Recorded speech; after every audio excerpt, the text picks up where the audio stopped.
যেখানে দেখিবে ছাই উড়াইয়া দেখো তাই, পাইলেও পাইতে পারো অমূল্য রতন। মাধ্যমিকে রচনায় কোটেশন লেখার জন্য বা ভাব সম্প্রসারণ লেখার জন্য এগুলো অনেকে মুখস্থ করেছিলাম, কিন্তু বাস্তব জীবনে আমরা কি আস্থা করতে গিয়ে ছাই খুঁজে খুঁজে দেখি? কিন্তু আমাদের চারপাশে এরকম মানুষজন আছেন যারা ওই আস্তাকুট থেকে বা ফেলে দেওয়া জিনিস থেকে এক অসাধারণ সৃষ্টি তৈরি করে। হ্যাঁ, সেইরকমই এক ব্যক্তির বাড়িতে শ্রীরামপুরে আমরা চলে এসেছি, তার সঙ্গে আলাপ করাবো। তাকে অনেকে আপনারা এতদিনে সোশ্যাল মিডিয়ায় চিনেও গেছেন, কিন্তু তার সাথে আলাপ করার আগে কথা বলে নেবো তার ছেলের সঙ্গে, সপ্তর্ষির সঙ্গে কথা হবে। কিন্তু তার আগে আপনাদের এই সেগমেন্টটা সম্বন্ধে একটু আইডিয়া দিই। আমাদের আড্ডা জোনের এই সেগমেন্টের নাম তারাদের খোঁজ। আমরা সেই তারাদের কাছে পৌঁছে যাব যাদেরকে এখনও লক্ষ লক্ষ মানুষ জানে না, কিন্তু হাজার হাজার মানুষ জানে। আমরা চেষ্টা করব এই এপিসোডের মাধ্যমে তাদেরকে লক্ষ লক্ষ মানুষের কাছে পৌঁছে দেওয়া। তাই আমরা যার বাড়িতে এসেছি সেই সোমনাথবাবুর ছেলে সপ্তর্ষি, তার সঙ্গে আজকের অনুষ্ঠান শুরু করছি। তোমার নাম বল। আমার নাম সপ্তর্ষি ব্যানার্জি। সপ্তর্ষি ব্যানার্জি। সপ্তর্ষি কোন ক্লাসে পড়ো? আমি 8-এ পড়ি। সপ্তর্ষি 8-এ পড়ে। সপ্তর্ষি, এই যে জিনিসটা তুমি বাজাচ্ছ এটার নাম কি? এটার নাম হচ্ছে কাষ্ঠতরঙ্গ। এটি আমার দাদু স্বর্গীয় নীরদবরণ বন্দ্যোপাধ্যায় বানিয়েছিলেন। এটা 1948 সালে বানানো হয়েছিল এবং এই নিয়ে তিনি পুরো বিশ্ব, বলতে গেলে পুরো গোটা ইউরোপ তিনি বানিয়েছিলেন। 1948 সালে বানানো একটি যন্ত্র। আমরা এখন অনেক রকম ইলেকট্রনিক্স গ্যাজেটস দেখি, আস্তে আস্তে সেই গ্যাজেটসও চলে গেছে। এখন ক্যারাওকে সিস্টেম এসে গেছে, যেখানে একটা সুইচ টিপে দিলে পুরো মিউজিক বাজে। সেখানে এই ফ্যামিলিতে আপনারা আরও আড্ডায় দেখবেন অদ্ভুত অদ্ভুত জিনিস। প্রায় যা যা জিনিসের শব্দ হয় ওনারা বোধহয় সেই সব কটা জিনিস থেকেই একটা করে মিউজিক্যাল ইনস্ট্রুমেন্ট বানিয়েছে। তোমার বাজাবার শখ কী করে হলো? আমার এইসব ইনস্ট্রুমেন্ট বাজাতে খুব ভালো লাগে। এগুলোর যে সুর, সেগুলো আমার খুবই ভালো লাগে। তোমার বন্ধুরা তো এই সময় এখন অনেক মোবাইলে ব্যস্ত। নিশ্চয়ই তুমি যখন স্কুলে যাও তারা সারাক্ষণ গেম খেলে, বা এই লকডাউনেও তারা ফোনে, ইন্টারনেটে এখন গেম হয়। সেই টাইমগুলো তুমি এটাই বোর না হয়ে আরও ইন্টারেস্ট কেন খুঁজে পাও? মানে কি নতুন মজা পাও এটার মধ্যে? এটার যে সুরটা আছে সেই সুর সবারই খুব সুন্দর লাগে, এবং আমার নিজে থেকে বলতে গেলে এর যে সুর সেটা খুবই সুন্দর লাগে, এবং এটা বাজালে মনের ভিতর থেকে একটা আনন্দ আসে। এই জিনিসটাই বোধহয় আমরা সবসময় খুঁজে মরি, সেটা হচ্ছে মনের আনন্দ। যাই করি ভালো লাগার জন্য। তো একটা এইরকম একটা অদ্ভুত ইনস্ট্রুমেন্ট, যেটা শুনলেন 1948 সাল, প্রায় আমাদের স্বাধীনতার সময়। 1947 সাল, আর এটা 1948 সালে তৈরি। সেইখান থেকে বংশ পরম্পরায় বাড়িতে দেখেছে এবং বাজাচ্ছে। তোমার ইচ্ছে কি যে তুমি ভবিষ্যতে এইটা, যেমন তোমার দাদুর বানানো তুমি শুনেছো, তারপর বাবার থেকে দেখেছো, বাবা অনেক রকম ইনস্ট্রুমেন্ট বানায়, তো তোমার কখনো দেখে মনে হয়েছে যে আমিও একটা জিনিস নিয়ে এরকম কিছু বানাবো, বা এরকম এই জিনিসটা, এই মেটেরিয়ালটা দিয়ে? তোমাদের বাড়িতে বিভিন্ন রকম মেটেরিয়ালে, তো তোমার কখনো মনে হয় যে আমি কিছু কিছু বানাতে চাই, বা বাবার সঙ্গে এরকম আইডিয়া দাও? ছোটবেলা থেকে এত রকম যন্ত্র বানানো দেখেছি, এবার মন থেকে মনে হয় যে না, ভবিষ্যতে আমিও এরকম কিছু বানাবো। হ্যাঁ, সপ্তর্ষির কাছে আরো অনেক রকম বাজনা আমরা শুনবো, সপ্তর্ষির বাবার কাছে যাব। তাহলে তুমি এরপরে যেটা বাজাবে সেটার নাম কি? এটার নাম হচ্ছে বাস্তব। বাঁশ তরঙ্গ। মানে শুনেই মনে হচ্ছে, মানে এটা যেমন কাঠ দিয়ে ইনস্ট্রুমেন্ট, ওটা বোধহয় বাঁশ দিয়েছে।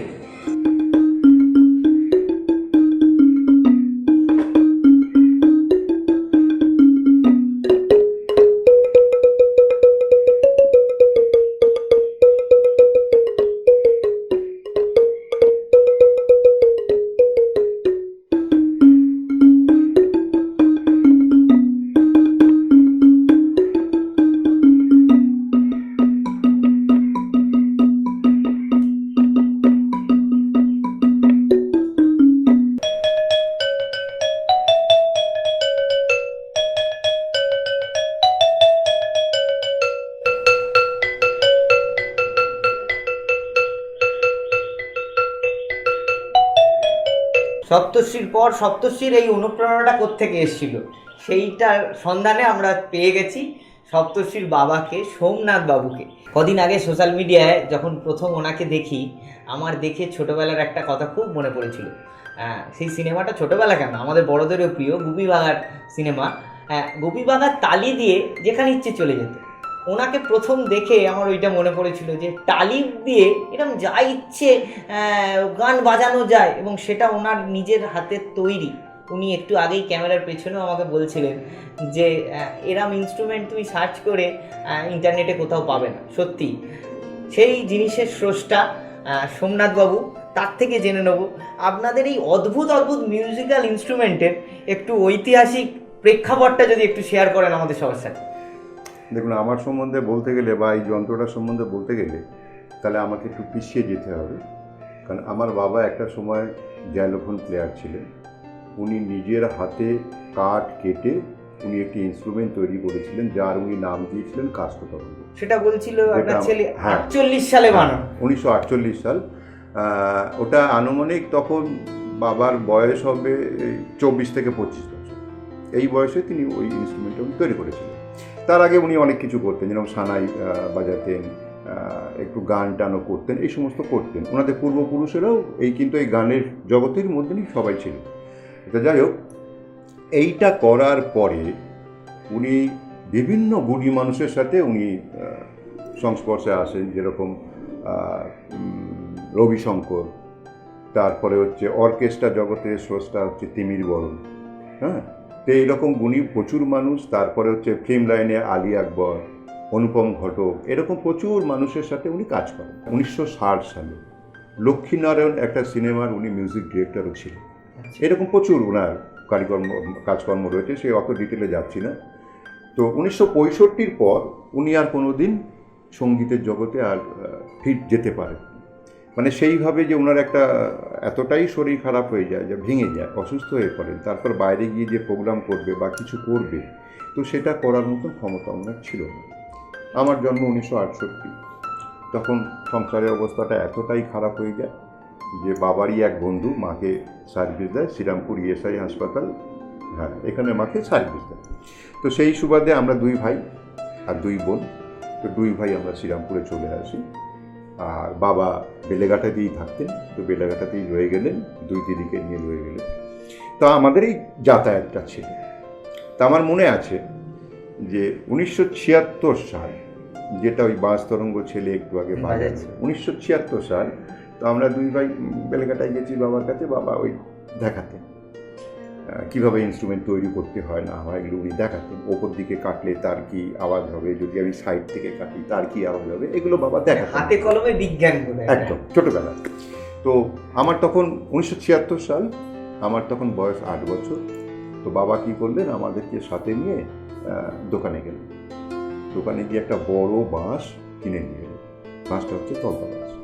তো এইটা কিনে নিয়ে এসে উনি কাটলেন। কাটার পর 6 থেকে 7 মাস উনি সিজন করলেন।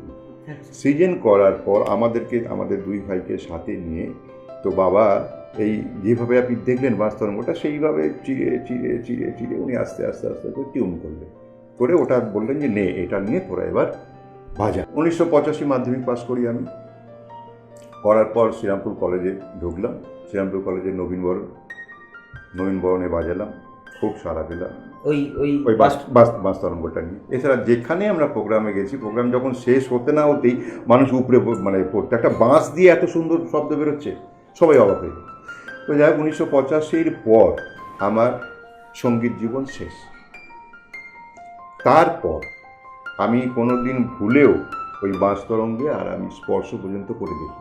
ওই ইনস্ট্রুমেন্ট দুটো আপনার বাড়িতেই ছিল? বাড়িতেই ছিল, একদম একটা এক কোণে আমাদের যত্ন করে বাবা স্মৃতি, মাঝে মধ্যে মুছে টুছে একটুখানি আবার তুলে রেখে দিতাম। এইভাবেই আমাদের চলতো, কিন্তু কোনোদিন আর বাজাইনি, কারণ উৎসাহ দেবার লোক নেই।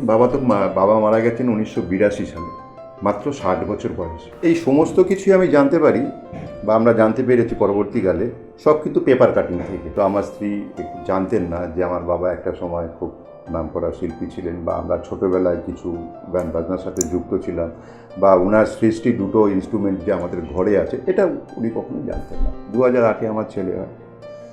তো ছেলে যখন 1 বছর বয়স, তো একদিন হঠাৎ ওই বাঁশ তরঙ্গটাকে বার করে ছেলেকে কোলে নিয়ে আমি একটুখানি একটা গান বাজালাম সেদিন।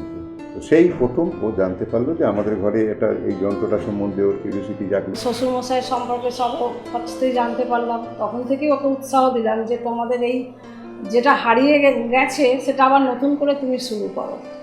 এইভাবেই আবার ও মানে আমার উৎসাহেই ও শুরু করলো, এবং সেটা যতদিন ধরে একটার পর একটা নতুন ধরনের বাজনা বানাচ্ছে নিজের হাতে।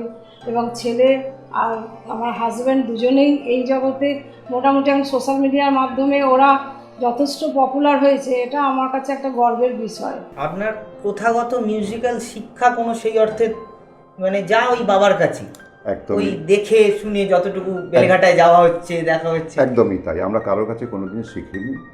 বাবা ছোটোবেলা যেটুকু যা দেখিয়ে দিয়ে গেছিলেন 82 সাল অবধি, 82-তে উনি মারাই গেছিলেন, তো 82 সাল অবধি উনি যেটুকু যা দেখিয়ে দিয়ে গেছিলেন আমাকে বা আমার দাদাকে, আমরা সেগুলোই সব জায়গায় বাজাতাম।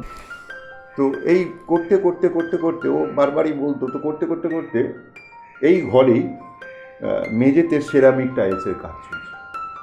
আচ্ছা সেরামিক টাইলস মানে আমি দেখাচ্ছি আমার পাশেই টাইলস, এই যে টাইলস আমাদের এখন মেঝেতে এই টালেরই হ্যাঁ প্রচলন আছে। তো এই সেরামিক টাইলসের কাজ চলছে। সেদিনকে আমি কাজে যাইনি, আমি ঘরেই ছিলাম। তো কী হয়, ঘরে যদি কাজ হয় তো কোনো একটা শব্দ হলে সেই শব্দটাও কিন্তু কানে খুব সুন্দর লাগে শুনতে, কারণ পুরোটাই হল থাকে আর গম গম করে। তো এই সময় মিস্ত্রির হাত থেকে একটা টাইলস পড়ে যায়, তো যেই পড়ে যায় সেই শব্দটা আমার কানে ঢুকে আমি সাথে সাথে মিস্ত্রির কাছে গেলাম। মিস্ত্রিকে গিয়ে বললাম যে এই শব্দটা কিসের হলো।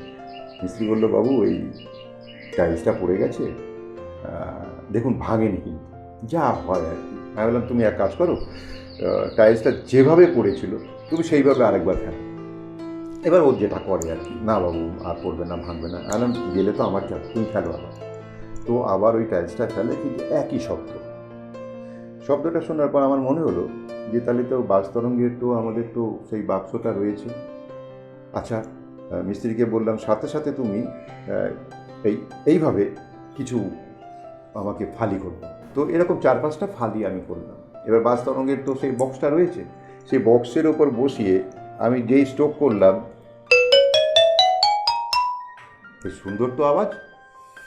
তো এইবার এই হলো আমার একটা টার্নিং। এখানে দেখিবে টালি কুড়াইয়া নাও এক ফালি, পাইলেও পাইতে পারো অমূল্য রতন। এই অমূল্য রতন এখানে শেষ নয়, ওনার কাছে বিস্তর ভাণ্ডার। এসছি যখন সব কটা ভাণ্ডার আমরা পরখ করে একবার অন্তত দেখার চেষ্টা করব। নিয়ে যাই আপনাদের ওনার পরের ইনস্ট্রুমেন্টার কাছে। এটা হচ্ছে ওই আমাদের দরজা জানলায় যেরকম আমরা কাঁচ ব্যবহার করি, এটা হচ্ছে সেই কাঁচ কেটে এই ইনস্ট্রুমেন্টটা তৈরি করা হচ্ছে। 2015-এ আমি দেখালাম সেরামিক টাইলস দিয়ে ওটা করেছি। তারপরে ওই জলতরঙ্গ হয় না, সেই জলতরঙ্গ কিছু বাটি বাবার সেই আমলের ছিল। এরপরে আমার মাথায় এলো যে দরজা জানলায় তো আমরা কাঁচ ব্যবহার করি, তাহলে এই কাঁচের কিন্তু একটা সুন্দর শব্দ আছে। আচ্ছা, এই কাঁচ কেটে যদি আমি একটা ইনস্ট্রুমেন্ট তৈরি করি, আমরা ঘরে যে সমস্ত জিনিস ব্যবহার করছি, ব্যবহার করার পরে ফেলে দিচ্ছি, সেই ফেলে দেওয়া জিনিস থেকে যদি আমি কোনো ইনস্ট্রুমেন্ট তৈরি করতে পারি, খুব সুন্দর আওয়াজ বেরোচ্ছে। তা আমি কী করলাম এবার কিছু কাঁচ আমি ওই দোকান থেকে আমি নিলাম। নেওয়ার পরে প্রায় এই 2-2.5 ফুটে এরকম লম্বা লম্বা ফালি করলাম। তো এইটা আমি 2018-এ করলাম আমার ছেলের একটা জন্মদিনে। ছেলেকে এটা আমি গিফট করলাম। তো সেদিনকে সকলের সামনে একটা গানও বাজিয়ে সবাইকে শুনিয়েছে। তো আমি এতে একটা গান বাজিয়ে শোনাচ্ছি।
আগের ইনস্ট্রুমেন্টগুলোর সঙ্গে এটা একটু আপগ্রেড দেখছি, মানে এখানে মেজর মাইনর যেটা আপনি একটু আগেও বলছিলেন যে এই দুটোই ইমপ্লিমেন্ট করেছেন, সেই মানে এই আপগ্রেডেশনটা কীভাবে এলো বা কী মাথায় এলো? এটা এলো যে যখন ওই সেরামিকটা দিয়ে আমি যে ইনস্ট্রুমেন্টটা তৈরি করলাম, ওটার নাম দিয়েছিলাম সেরামিক মানে ফ্লোর টাইলস তরঙ্গ, আর এটার আমি নাম দিয়েছি কাঁচ তরঙ্গ। তো ওটা বাজাতে গিয়ে দেখেছি যখন আমরা গান যখন বাজাচ্ছি তখন এক একটা গানেতে এক এক রকম পর্দা লাগে, তখন আমাকে পর্দাগুলো চেঞ্জ করে নিতে হবে। তখন কোনো গানে আমার গাটা কোমল লাগবে, তাহলে আমি এই শুদ্ধ গাটা তুললাম, এই কোমল গাটা আমি এখানে বসিয়ে নিলাম। তো এইভাবে করতে হতো, তাতে আমি দেখেছিলাম যে তাতে একটু অসুবিধা হয় বাজাতে। তো যার জন্য এইটা হলো বিদেশি যে জ্যালোফোন রয়েছে সেটার আকৃতি কতটা এইরকম দেখতে। আচ্ছা, তো সেইটাকে মাথায় রেখে আমি এইভাবে ইনস্ট্রুমেন্টটা তৈরি করলাম। এখন আমার কাছে কোনো গানই এখানে অসুবিধা কিছু হবে না, কারণ ওপরের পর্দাগুলো সব হচ্ছে কোমল পর্দা, নিচের পর্দাগুলো সব সুতো পর্দা। এবার আরও অন্যান্য ইনস্ট্রুমেন্ট চারিপাশে আছে, আপনারা দেখতে পাচ্ছেন না, আমি দেখতে পাচ্ছি ক্যামেরার ওই পারে, সেটাও আপনাকে এই পারে এনে দেখাবো। কিন্তু তার আগে আরও যা যা জিনিস এই বাড়িতে দেখেছি সেটা হলো বিভিন্ন অদ্ভুত অদ্ভুত মিউজিক্যাল প্রপস, যেগুলো হয়তো ওই বাজিয়ে সুর বেরোবে না, কিন্তু দেখে আপনার মনে একটা সারেগামাপা খেলে উঠবে। এই যে চারিদিক থেকে দেখছিলাম দারুণ দারুণ ইনস্ট্রুমেন্টের মতো ছোট ছোট প্রপস বানিয়েছে, সেটা কিভাবে শুরু হলো? এটা হলো যে প্রথম যে লকডাউনটা, তখন প্রায় কয়েক মাস ধরে লকডাউন, আমরা তো সবাই ঘরে বসা।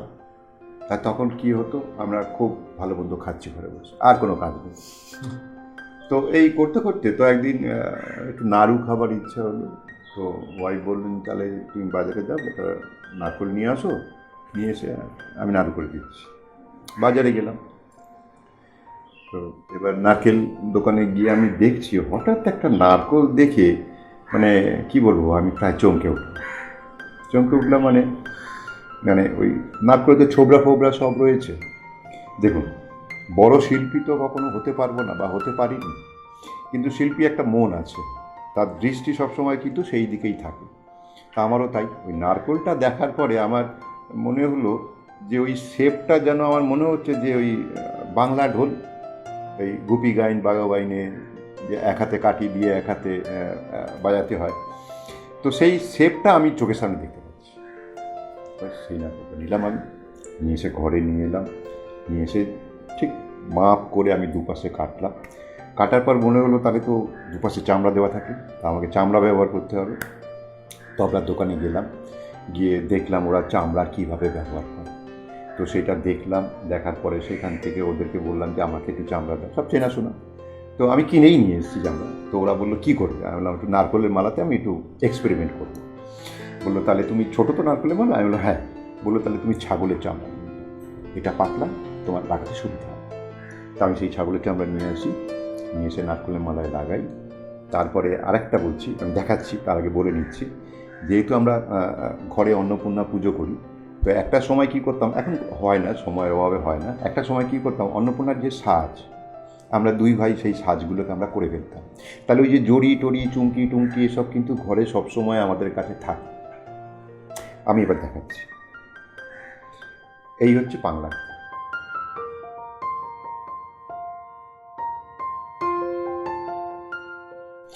এই চামড়া ব্যবহার করেছি।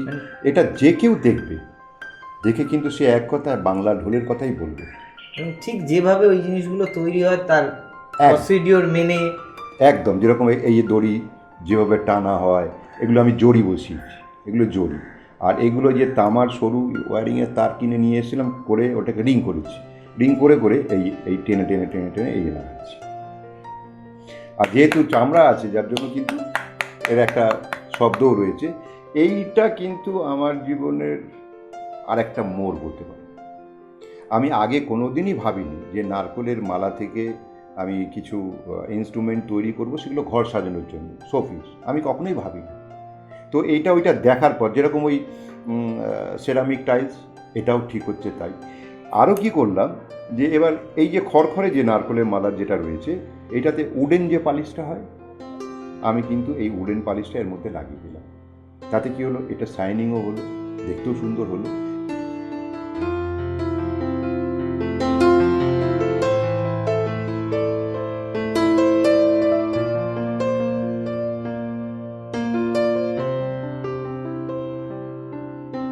দেখে নিশ্চয়ই মনে হচ্ছে না, ইস আমার ঘরেও যদি এরকম সুন্দর একটা ইনস্ট্রুমেন্ট রাখতে পারতাম সাজানোর জন্য। সেরকম ইচ্ছে খুব হলে দাদার সঙ্গে যোগাযোগ করতেই পারেন সোশ্যাল মিডিয়ায়। কিন্তু ওই যে দাদার এক কথা, যে তাড়াহুড়ো করে যেমন তেমন বানিয়ে আমি দিতে পারবো না। আমি নিজের হাতে একদম যত্ন নিয়ে ডিটেলিং মেনটেন করে অবিকল বড় ইনস্ট্রুমেন্টগুলো যেমন দেখতে হয় সেরকমই একটা ছোট প্রতিলিপি বানিয়ে দিতে পারবো। তাই তাড়াহুড়ো না থাকলে দাদার সঙ্গে সোশ্যাল মিডিয়ায় যোগাযোগ করুন। এইগুলো যখন আপনাদেরকে বলছি, শেয়ার করছি, তখনই আমার পাশে দাদা সেই ইনস্ট্রুমেন্টটা নিয়ে চলে এসছেন, যেটা আমিও অন্তত প্রথম ফেসবুকে দেখি বা দাদাকেও দেখি সেই ইনস্ট্রুমেন্টটা নিয়ে। সেটা হলো টালি দিয়ে, না এটা ওই সেরামিক টাইলস নয়, আমাদের সেই সাবেকি টালির বাড়ির যে টালি, সেই টালি দিয়ে বানানো। এই ইনস্ট্রুমেন্টটার নাম কি আগে বলুন, আপনি কি দিয়েছেন? এটার আমি নাম দিয়েছি পোড়া মাটি তরঙ্গ। তার কারণ হচ্ছে ঘরের ছাদে যে আমরা টালি ব্যবহার করি, মানে এইটা দেখে বুঝতেই পারছেন, এটা নতুন করে বলার অপেক্ষা নেই। তো এইটা দিয়ে আমি এই ইনস্ট্রুমেন্টটা তৈরি করেছি। এটার একটা আমি গান বাজিয়ে শোনাই।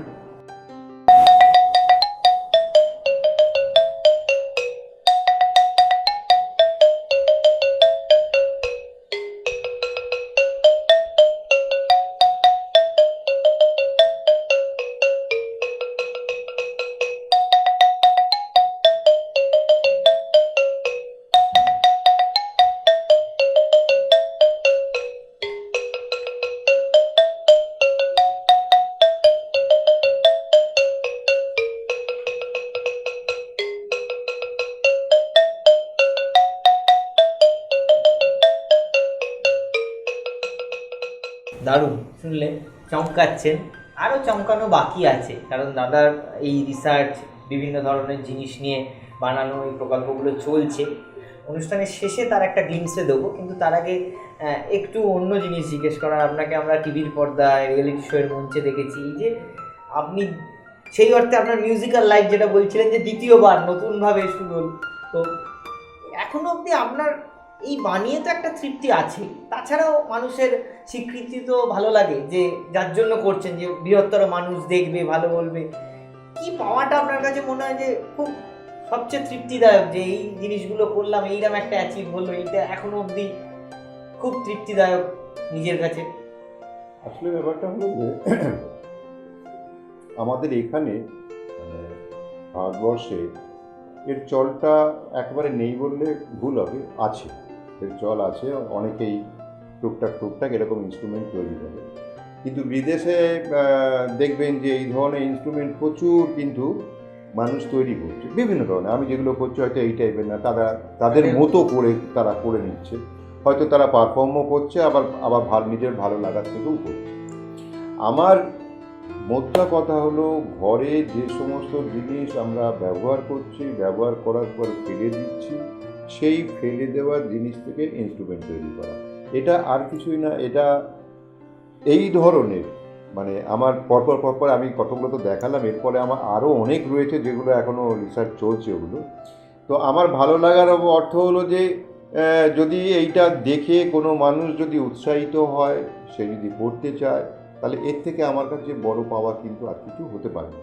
এই জন্যই আমার মূল লক্ষ্য, আমি যতদিন পারবো, সম্ভব হবে, আর যে জিনিস দিয়ে ইনস্ট্রুমেন্ট তৈরি করা সম্ভব হবে, আমি কিন্তু একের পর এক আমি ইনস্ট্রুমেন্ট তৈরি করি। আপনি ভবিষ্যতে প্রশিক্ষণ বা কোনো লিপিবদ্ধ করা, যে পরের জেনারেশান যদি তারা বিভিন্ন জিনিস ইনস্ট্রুমেন্ট বানাতে ইচ্ছুক হয়, তারা এই পদ্ধতিতে গেলে তারাও শিখতে পারবে বা তারাও এক্সপ্লোর করতে পারবে, এরকম কখনো ভাবেন? হ্যাঁ, এরকম তো আমি ভাবছি বলেই একটা বেসরকারি চ্যানেলে আমি ছোট বাচ্চাদের ওটা আমি শেখাই যে ইনস্ট্রুমেন্ট কীভাবে তৈরি করতে হয়, আমি সুরটা বুঝবো কী করে। হ্যাঁ, তো এই ধরনের বিভিন্ন ছোট ছোট জিনিস দিয়ে আমি তাদেরকে শেখাই। আড্ডা শুরু করেছিলাম যে যেখানে দেখিবে ছাই, পুরাইয়া দেখো তাই। উনিও একদম সেই জায়গায় গিয়ে শেষ করলেন, যে আস্তাকুর থেকে খুঁজে এনে। সত্যি তো। তাছাড়াও উনি রাস্তাঘাটে চলতে চলতে সবসময় হয়তো ওনার কান একদম খারাপ, যে কোনো একটা শব্দ পেলেই সেই ইনস্ট্রুমেন্টটা, সেই বস্তুটা তুলে এনে আমি দেখি যদি একটা নতুন কিছু বানানো যায়। এই সৃষ্টির একটা প্রবল ইচ্ছা ওনার মধ্যে থাকুক, যাতে আমরা নতুন নতুন জিনিস পেয়ে চমকাতে পারি। শুধু তাই নয়, তারাদের খোঁজে এই অনুষ্ঠানে উনি আজকে তারা হয়ে আর একটা জিনিস যেটা জাগিয়ে দিয়ে গেলেন, শুধু শোনা নয়, প্রত্যেকের মনে এই যে একটা খোঁজার আশাও জাগিয়ে দিয়ে গেলেন যে আপনি, তুমি, আমি সবাই এইভাবে যেন নতুন নতুন জিনিস খুঁজতে পারি, সেটা শুধু শব্দে হোক, সেটা অন্য যে কোনো ছবিতে হোক, যে কোনো কিছু। তো সেই খোঁজাটা আমাদেরও জারি থাক, আপনাদেরও জারি থাক, দাদারও জারি থাক, যাতে আমরা পরের এপিসোডে আরও অনেক ইনস্ট্রুমেন্ট নিয়ে আসতে পারি। এই এপিসোডটা শেষ করব কথা দিয়ে নয়, ওনারই জল তরঙ্গকে বেস করে উনি আর একটা জিনিস বানিয়েছেন, এইটুকু বলাই যথেষ্ট। বাকিরা আপনারা দেখতে পাবেন যে সেই তরঙ্গ আপনাদের মনে কতটা তরঙ্গ ফেলুক। আড্ডা জলের তারাদের খোঁজে এই এপিসোডটা এইভাবেই শেষ করব।